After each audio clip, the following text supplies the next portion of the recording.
Bonjour. Aujourd'hui, on va terminer la série sur les exercices de la rotation d'un solide autour d'un axe fixe. Je vous ai laissé une série sur la description. J'espère que vous avez essayé de comprendre un peu le cours, puis vous avez essayé d'effectuer un peu d'exercice. Donc, on va essayer. On est arrivé à l'exercice numéro 6. L'exercice numéro 6 nous donne ici une montre. Une montre avec son aiguille, avec sa grande aiguille et sa petite aiguille. Donc l'aiguille, la grande aiguille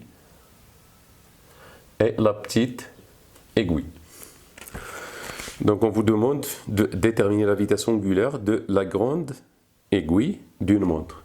Alors, comme vous le savez, la grande aiguille, et c'est l'exercice numéro 6,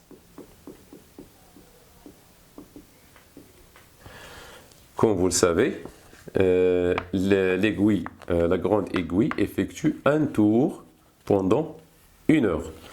Donc, oméga G du grand aiguille est égal à un tour par 1 heure, qui est égal à quoi? À 2π radians sur 3000, combien de secondes? C'est 3600 secondes. Donc oméga du grand aiguille, c'est à peu près 1,75 10-3 radians par seconde. La deuxième question, ici, si vous voulez une explication, la grande aiguille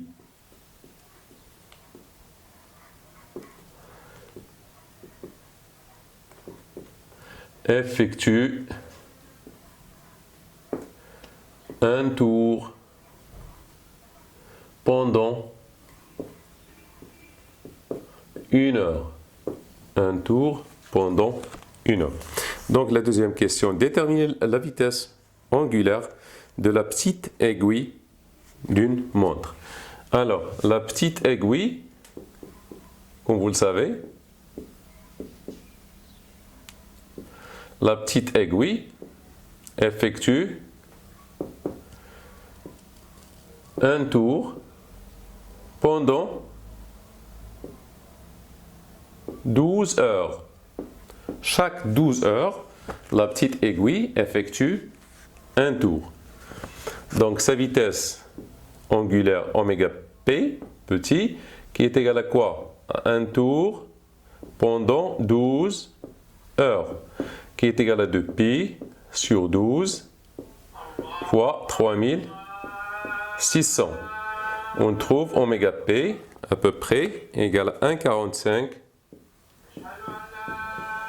10 moins 4 radians par seconde. Alors, la troisième question.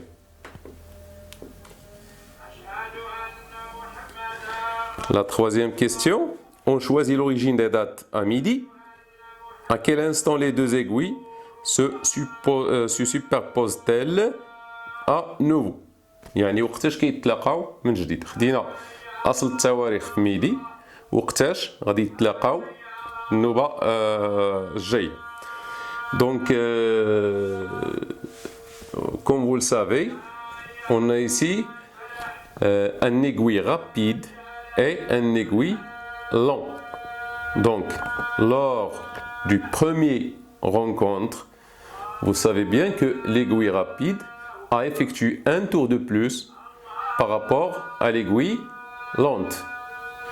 Donc, l'équation qui donne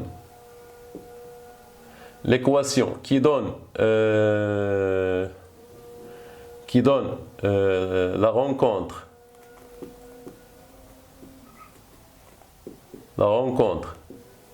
des deux aiguilles est donnée par θ.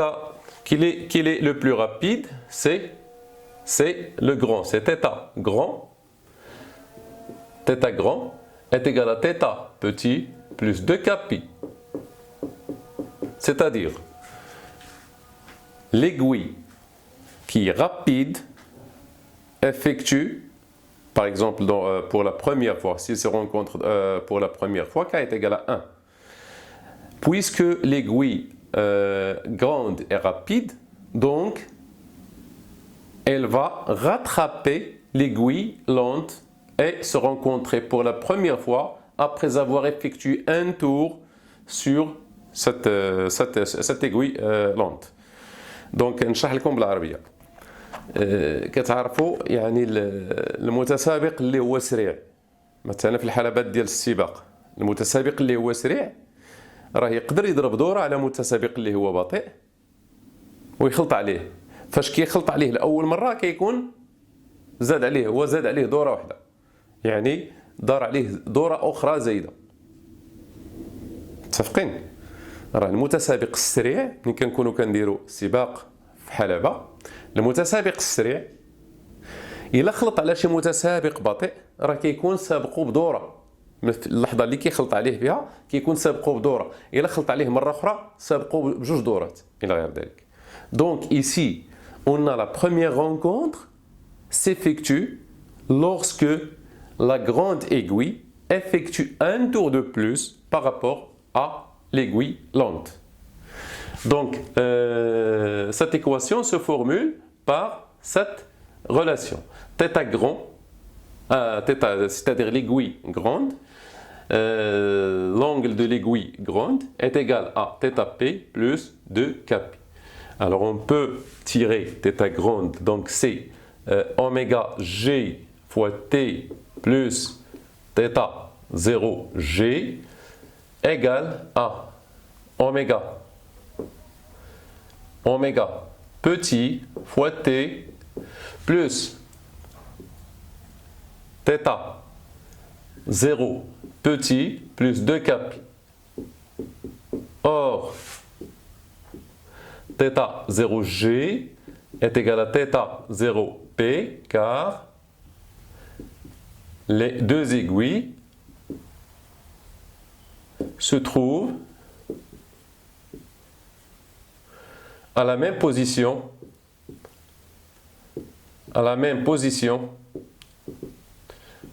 à t égale 0, c'est-à-dire à midi. Elle coïncide avec midi. Donc, oméga g fois t est égal à oméga p fois t plus 2kπ.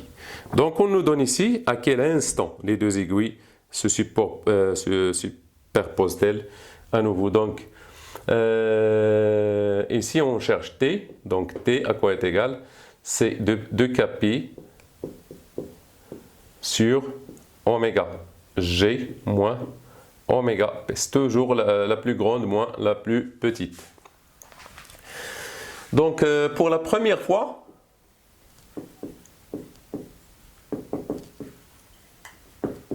k est égal à 1. C'est-à-dire la rencontre pour la première fois, k est égal à 1. Donc T1 à quoi est égal?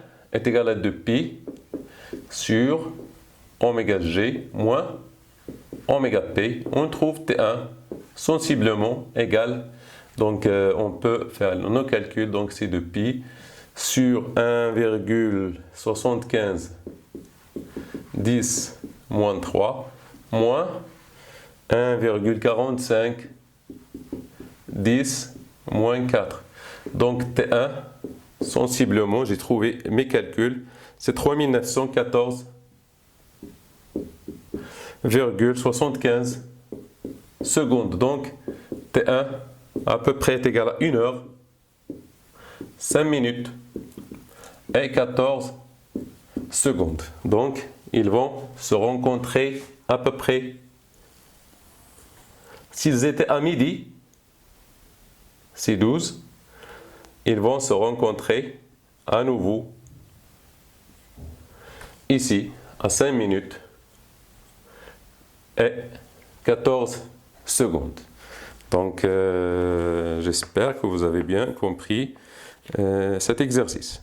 Donc, on passe à l'exercice numéro 2.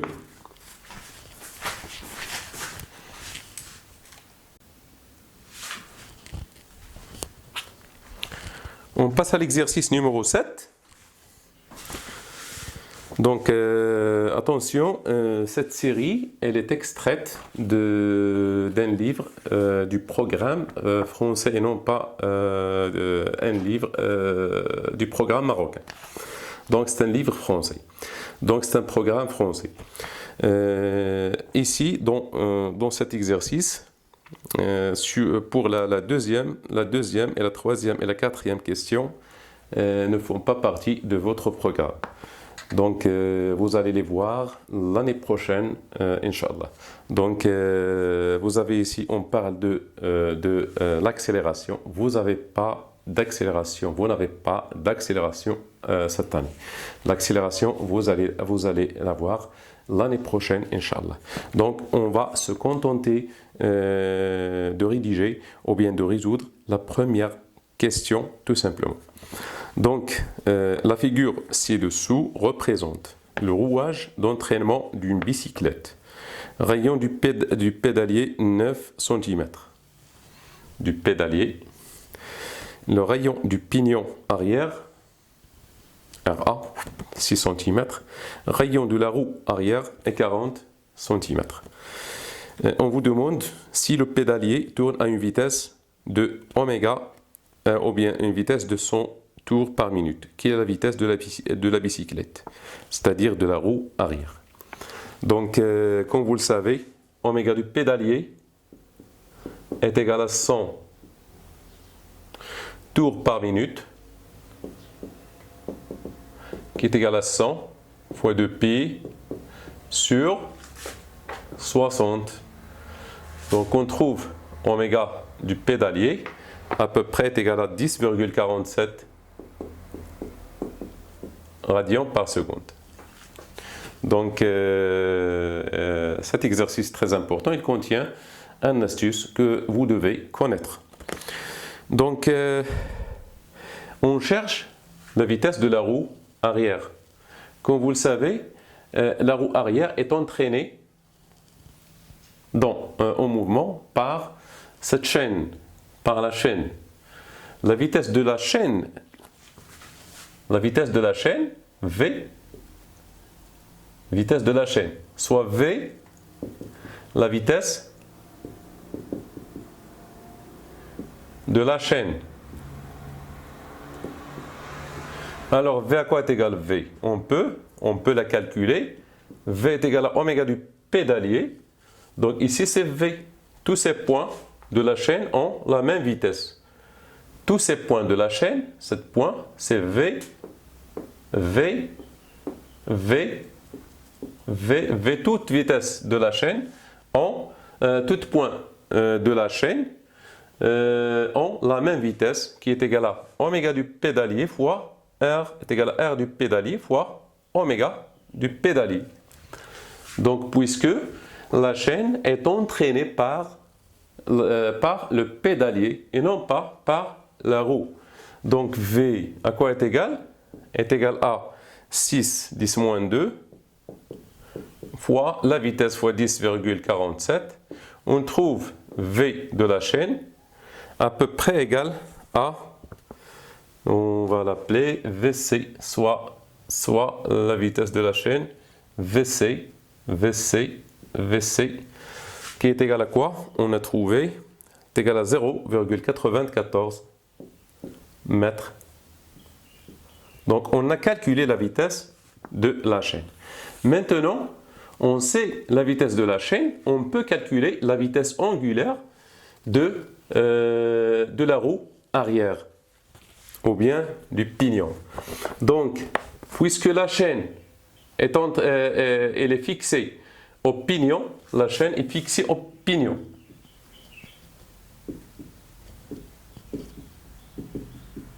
Est fixée au pignon.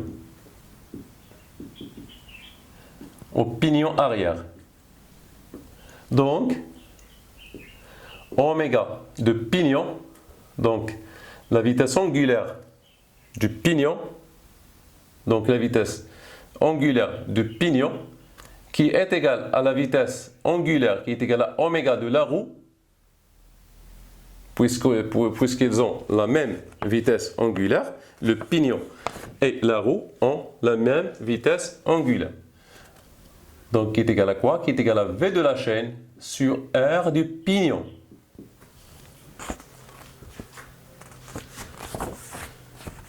Qui est égal à V de la roue sur R de la roue. V de la roue sur R de la roue. Donc, la vitesse de la chaîne, c'est la même chose que la vitesse linéaire du pignon, puisque la chaîne passe par le pignon et non pas par la roue. Donc, oméga du pignon est égal à V du pignon sur R du pignon, et oméga de la roue est égal à V de la roue sur R de la roue. On peut maintenant trouver V de la roue. À quoi est égal? Qui est égal à VC, V de la chaîne, fois donc R, donc elle est égale à VC fois R sur RP. Donc VR, V de la roue, qui est égal à VC fois R sur donc VR, qui est égal à VC, on l'a calculé, c'est 0,94, fois V, c'est 40 sur 6. C'est 40 sur 6. Donc VR sensiblement égal à 6,28